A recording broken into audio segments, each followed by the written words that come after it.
Deportes en Radio Libertad.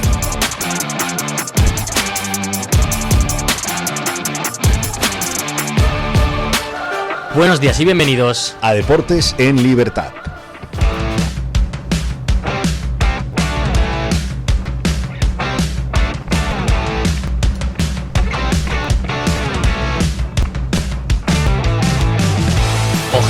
Ojito, estamos otra vez aquí. Ojito, don Eric Gutiérrez, como agradecemos a todas las personas que se conectan en este momento en el directo de Deportes en Libertad y también las personas que nos escuchan en diferido en nuestro podcast. Efectivamente, oye, hay que agradecerlo también y que nos siguen en nuestro canal de YouTube, ya saben, Deportes en Libertad en YouTube, en iVoox también, ojo. Totalmente, estamos en casi todos lados, en TikTok también subimos vídeos cortos de vez en cuando, ojo. Vamos creciendo, seguimos creciendo. ¿Cómo crece el Paris Saint-Germain, quien se está convirtiendo en uno de los nuevos equipos importantes del fútbol europeo? Sé que a Eric no le gusta, precisamente por todo lo que viene detrás del Paris Saint-Germain, los petrodólares, Qatar, Al-Khelaifi. Pero pues nos alegramos por Luis Enrique, ¿no? Sí. No, yo he de reconocer que de un tiempo a esta parte, bueno, su fútbol, su política de fichajes, entre comillas, de oye, vende caro, ficha, pero vende caro.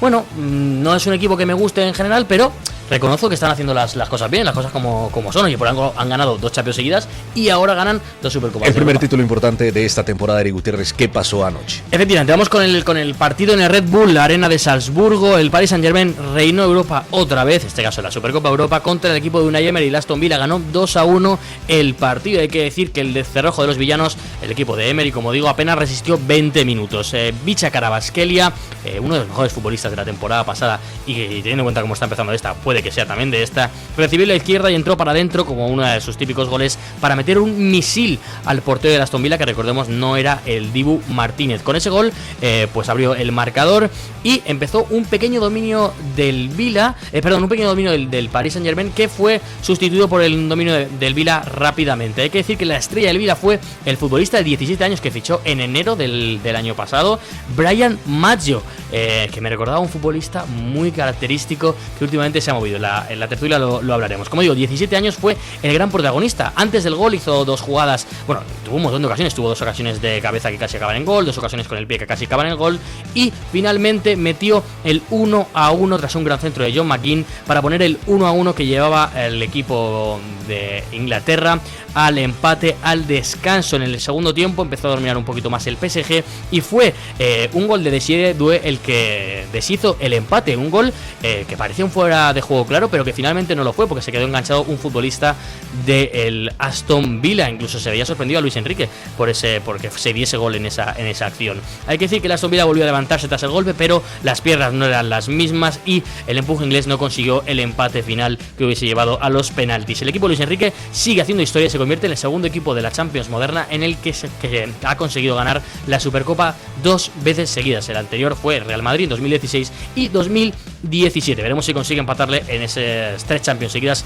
esta temporada. Y vamos ahora con ¿quién? Con el Real Madrid, que también se llevó un trofeo el día de ayer. Exactamente, se llevó el mitiquísimo trofeo Teresa Herrera, que ya suma otro a sus vitrinas. Ya son 10 los que tiene el Real Madrid, uno de los trofeos más grandes del fútbol mundial. Más grandes no por lo que significa, sino en sentido verdadero. O sea, es un trofeo gigante. Sí, es enorme y además muy bonito. Es muy bonito, sí. Bueno, el Real Madrid venció 0-1 al Deportivo de La Coruña en Riazor para conquistar el histórico trofeo veraniego. 13 años después de su última participación, los de José Mourinho continúan invictos en esta pretemporada. 2 victorias y un empate. El empate fue precisamente contra la Fiorentina en ese primer partido 2-2. Antes de encarar su último ensayo previo a la Liga frente al Schalke 04, partido que será este fin de semana. El único gol del encuentro llegó al borde del descanso en el minuto 45+1 tras un pase con la mano de casi 50 metros del portero ucraniano Andriy Lunin, que recibe Brahim Díaz, la baja de pecho, galopa hasta el área y termina batiendo la portería de Leo Román. Golazo. Es un golazo. Me parece un golazo. Y además estaba viendo a Brahim Díaz llegar a puerta y digo, no llegará porque no es un futbolista rápido. No es rápido, pero aún así se le ve velocidad y al final tiene una buena definición, cuando Leo Román también es un portero muy bueno achicando al espacio. Hay que decir que en la segunda parte la saga blanca, sin Rüdiger pero con Mario Rivas, acompañado de Hausen, no concedió ninguna opción y el árbitro anuló un tanto a la nueva incorporación Carlos Espí por fuera de juego. Hablemos de otro partido amistoso que se llevó a cabo entre el Málaga y el Fulham en el trofeo Costa del Sol. Pues bueno, hubo un desenlace insólito. El partido terminó 2-2 en el tiempo reglamentario. El Fulham, recordemos que es el equipo de Arbeloa. Pues bueno, el técnico visitante Álvaro Arbeloa fue expulsado por protestar en el minuto 90 tras un penalti concedido por Eneko Jauregui, que igualaba el choque. Iba ganando el Fulham, iba ganando el trofeo, igualan el choque en el último minuto, estalla en cólera Álvaro Arbeloa, lo expulsan. Entonces, hay dos versiones de lo que pasó después. El partido se iba a la definición desde el punto penalti porque como era un trofeo tenía que haber un campeón. Entonces, como expulsan a Arbeloa, los jugadores salen del terreno de juego y abandonan el partido, por lo cual termina siendo el campeón el Málaga sin que se cobren los penaltis. Esa es una versión, que los jugadores se enfadaron porque expulsaron a su técnico y el técnico dijo nos vamos todos para casa y se fueron y terminó siendo campeón el Málaga. La otra versión es que el equipo inglés tenía un vuelo programado a cierta hora, que no habían pactado que si había empate iba a haber definición desde el punto penalti, por lo cual tenían que salir deprisa al aeropuerto para regresar a el Reino Unido, para regresar a Inglaterra. Ahí están las dos versiones, pero lo que se ve en las imágenes es que el enfado tanto del técnico como de los jugadores fue gigante y que eso también pudo haber sido una de las causas por las cuales abandonaron el terreno de juego. 2-2 termina ese partido y el Málaga termina siendo campeón de ese trofeo de la Costa del Sol. Ahora sí, vamos a hablar del Atlético de Madrid porque ha habido muchísimos movimientos en el equipo rojiblanco. Efectivamente, empezamos por el Cuti Romero, que está a un paso de firmar por el Atlético de Madrid. Fabrizio Romano ya ha dado el mítico Here We Go. La operación parece que se va a cerrar en torno a los 40 millones de euros, 35 fijos y 5 en variables. Con esto el Atlético de Madrid, después de muchas semanas de rumores, cierra uno de los mejores centrales del mundo. Hablaremos de ello en la tertulia, evidentemente, y parece que va a viajar el Cuti Romero a Madrid en el día de hoy para pasar el reconocimiento médico. Por otro lado, se acabó la etapa de otro argentino en el Atlético de Madrid, en este caso de Nahuel Molina, que llegó en el verano de 2022 y cierra así 4 temporadas como rojiblanco. Deja en las arcas del Atleti 13 millones de euros en fijos y 6 en variables. Se va a Italia, se va en este caso a la Roma, el del embalse. Por otro lado, hablamos de otro argentino. Claro, es que el Atlético de Madrid se ha llenado de argentinos, entonces hay que hablar de un montón de ellos. Vamos Totalmente. Con Julián Álvarez, que volvió ayer a la dinámica de grupo con el Atlético de Madrid, la Ciudad Deportiva Majadahonda, tras haber realizado trabajo individual el día anterior. El delantero argentino, según las informaciones, llegó un poquito antes del entrenamiento, era el entrenamiento a las 9 de la mañana. Él llegó a las 7:15 para mantener una breve charla con Diego Pablo Simeone. Durante ese encuentro previo, el técnico simplemente, según las informaciones, le remitió a la directiva del club para abordar su posible salida, remarcando que en el aspecto deportivo él cuenta con él para esta temporada que va a empezar en nada. Hay que decir que tras la conversación, el atacante completó la sesión de entrenamiento junto a sus compañeros, dialogando con mucha gente, pero entre ellos el capitán del Atleti, Coque.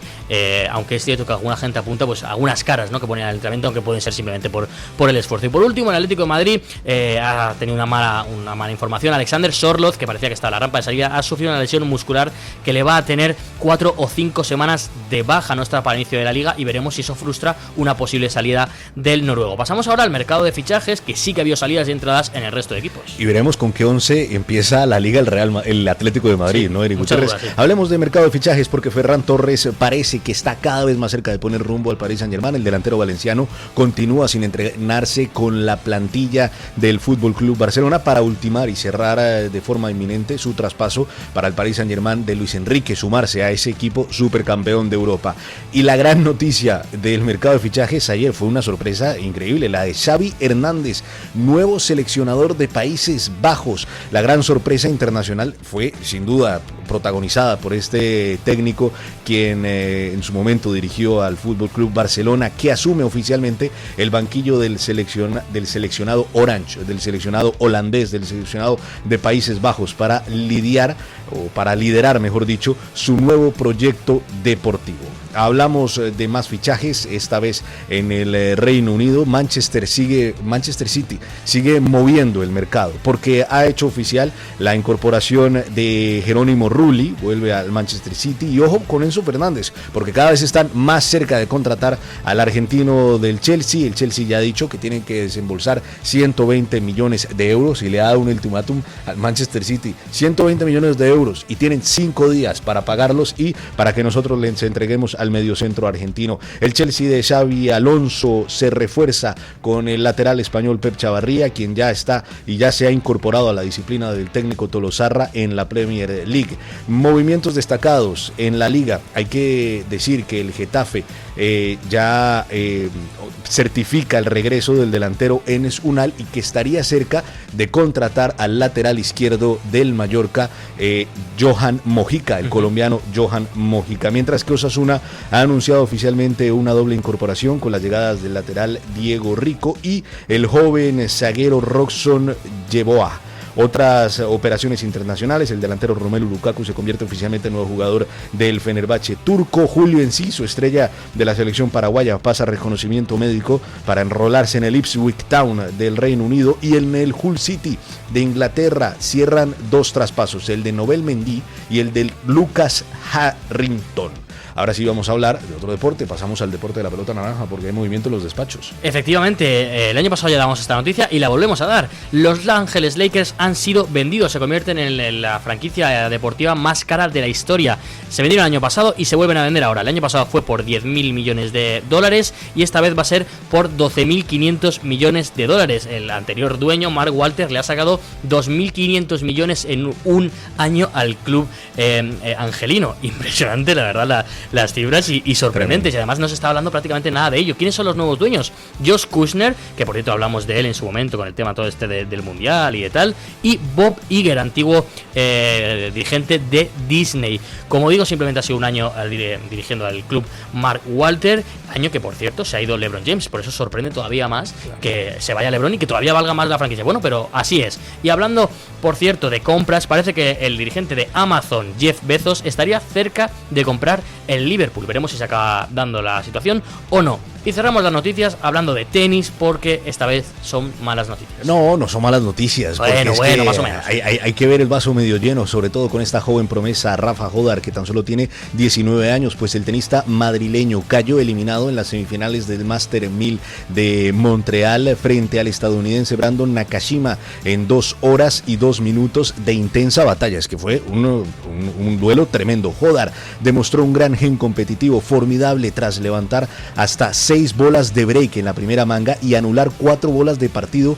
en un dramático 9º y 10º juego del segundo set, donde llegó a disponer de 4 opciones de rotura para igualar la contienda antes de caer en 2 horas. Tras levantar el título en Marrakech y alcanzar la final en Washington, este curso, la joven promesa del tenis español, se marcha de Montreal con la cabeza alta y pondrá rumbo al Masters 1000 de Cincinnati para ultimar su preparación para el abierto de los Estados Unidos. Hay que decir que es la final de Montreal, será entre 2 estadounidenses, Ben Shelton y también Brandon Nakashima.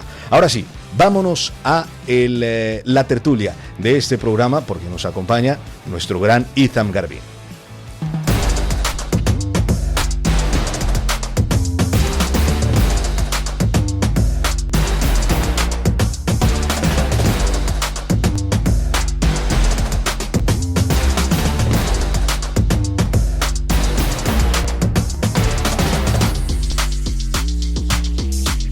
Veo aquí a don Itham Garvin, también saluda a don Eric Gutiérrez, pero saluda a don Itham Garvin porque lo veo llegar con una sonrisa, a pesar de que tiene ese dolorcito en el dedo, porque sabemos que Itham es portero y que tiene esas lesiones de pretemporada, va poco a poco recuperándose, pero una sonrisita porque se acerca el Cuti Romero al Atlético de Madrid.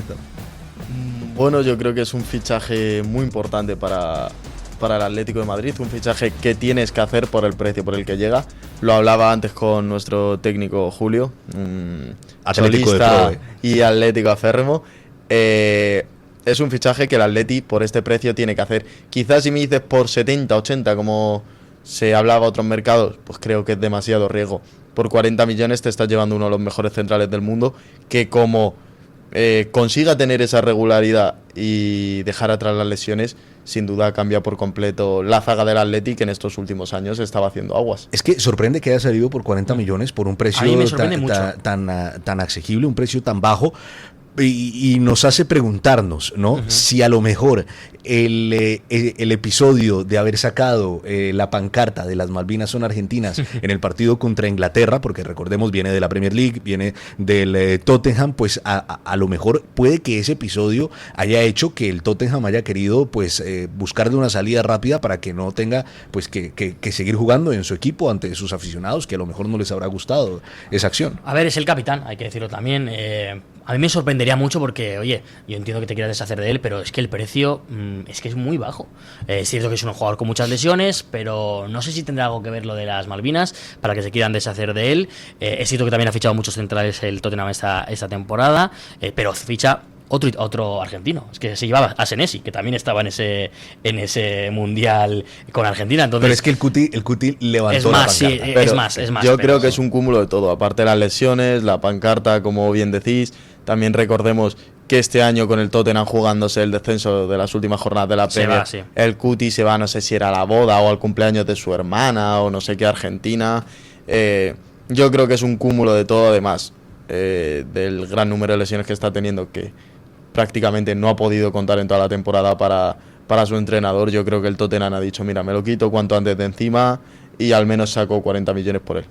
Ya digo, para mí es un precio muy bajo y creo que el Atlético de Madrid sí o sí tiene que arriesgarse. Al final el Atleti tiene que hacer este tipo de cosas para acercarse a los grandes, ¿no? Al Barça, a Madrid en la Liga y en Champions al resto de equipos, ¿no? Liverpool, Manchester City. Creo que por ahora el Atleti tiene que tomar ese tipo de riesgos. Creo que el riesgo de las lesiones con el Cuti está ahí. Por ejemplo, si acaban fichando a Osimhen, el riesgo de que la cabeza la tiene como la tiene está ahí, pero tienes que hacerlo, es que tienes que hacerlo. Y yo creo que con el Cuti, me lo comentaba Julio, nuestro técnico, y yo estoy bastante cercano a su opinión, que igual con el Cuti tiene la mejor defensa titular de la Liga, el Atlético de Madrid. ¿Cómo sería la defensa titular del Atlético de Madrid? Yo creo que van a estar con 5, pero estamos hablando de Llorente y Grimaldo en las bandas, con Pubil, Janko y Cuti en el centro de la defensa. Es que estamos hablando de 4 futbolistas que estaban en la final del Mundial. Y de portero tienes a Oblak, ¿no? Por supuesto, que también sigue siendo una garantía. 4 futbolistas que estaban en la final del Mundial, no jugando, pero estaban ahí. De carrilero izquierdo al futbolista con más contribuciones de gol. Sí, Grimaldo. Claro, el futbolista con más contribuciones bueno, el defensa, mejor dicho, con más contribuciones de gol de estos últimos años. Me salía también un mensaje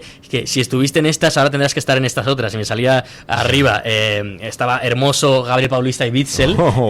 Y ahora pues salían Pubil, Janko y el Cuti. Lo que han tenido que soportar, ¿no? Los bueno, Witzel tuvo su temporada muy buenas con el Atleti. Gabriel Paulista era un buen central, hombre, y Mario Hermoso también. A ver, no es esta defensa. Claro. Pero que si los pensamos ahora, dices, vaya paquetes, pero Paulista, en su momento eran buenos futbolistas. Momento, pero es que Witzel llega medio retirado al Atlético de Madrid. Aunque hace buenas temporadas, pero bueno, medio retirado. Gabriel Paulista, si no llega medio retirado, es retirado entero. Y Hermoso, pues bueno, al final ha quedado en lo que ha quedado. Estamos hablando de 3 futbolistas que Pubil lo vemos todos como uno de los mejores centrales de los próximos 10 años. Mucha proyección. Janko ha dado un nivel muy por encima del que esperábamos y creo que es un buen futbolista. Y el Cuti es que, como decíamos, es bueno, y Marcos Llorente también por la derecha. Digo en los centrales. Vale. Por supuesto, Marcos Llorente espectacular, y Grimaldo ya sabemos quién es. Hablando de centrales, él dice los centrales. El Cuti era una opción para el FC Barcelona también. Sí, parece que la descartaron, pero sí. El Barcelona necesita fichar un central. ¿Qué opciones quedan abiertas para el Barcelona? Pues que yo soy sincero, yo con el Barcelona no tengo ni idea de lo que pasa. O sea, es que cada día estoy más perdido, porque sabía que Rodri estaba hecho, de repente ahora dice el sitio, oye, que no, que 80 millones o nada, el Barcelona no quiere pagar 80 millones, la pesadez con Julián. Es que te voy a decir una cosa, el Barcelona necesita 2 posiciones muy claras y muy definidas. Necesita un delantero centro y necesita un central. 2 delanteros centros. Y ahora está saliendo lo de Koundé al Arsenal, que veremos si se va también. Pero uno de los delanteros centros que estaban en sonajero y que podía llegar gratis era Vlahovic, que ahora está en el fútbol turco. Y la otra opción para central pues venía siendo el Cuti Romero, que le estaban buscando una salida desde el Tottenham. Entonces, ¿qué opciones tiene el Barcelona para fichar? Pues es que me deja muchas dudas. Es que a mí el que me gustaría sería Laporte. No sé cuánto pide el Athletic. El Athletic es un equipo que es difícil negociar con él. Ya lo vimos con Nico Williams y que vende caro. Es la opción que más me gustaría. Pero ya digo, es que con el Barça tengo muchas dudas porque cuando parece una cosa es otra, porque ya digo, es que los 3 fichajes que ha hecho el Barça, ni Gordon, ni Adeyemi, ni Divisibu, nadie los vio venir. El que único que parece que se está viendo venir es Rodri, pero es que ya digo, es que tengo muchas dudas, porque es que falta un delantero. Es que el central evidentemente es necesario, pero me parece mucho más necesario el delantero.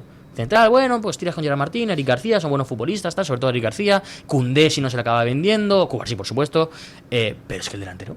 Sí, es que... Yo creo que con el dinero Ferran van a ir a por Rodri, y si consiguen hacer alguna venta más, ese dinero va a ser para el delantero. Creo que un central este verano no lo va a fichar el Barça. El tema es que el Manchester City está testarudo en el dinero que quiere cobrar por Rodri, ¿no? Y el Barcelona pues está haciendo un esfuerzo muy grande, superando la oferta que hizo el Real Madrid, superando esa primera oferta del FC Barcelona por Rodri, pero yo creo que el Barcelona tiene que enfocarse en lo que verdaderamente necesita.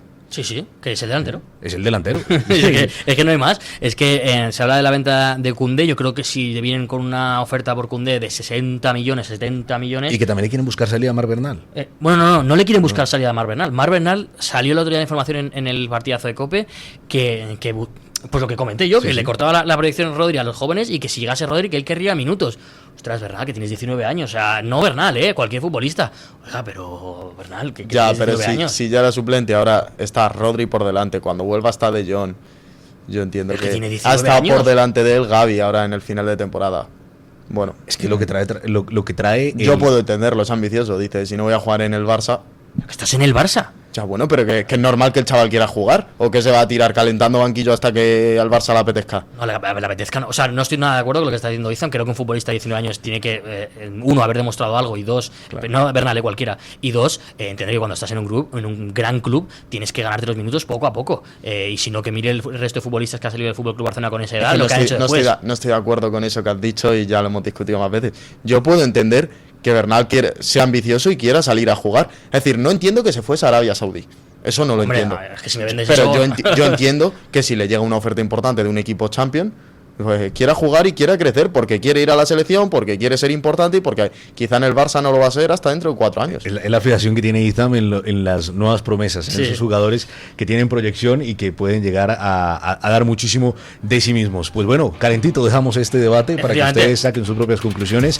Y Eric Gutiérrez. No, mañana hablaremos de más. Simplemente quiero decir que Mayo, el jugador del Vila, me recuerda muchísimo a Lukaku. O sea, me pareció Lukaku con 17 años. Bueno, jugadorazo, mañana, sí, jugadorazo. Sí. Mañana hablaremos de todo esto, evidentemente, y de la previa de la Liga que empieza este fin de semana. Les esperamos. Deportes en Radio Libertad.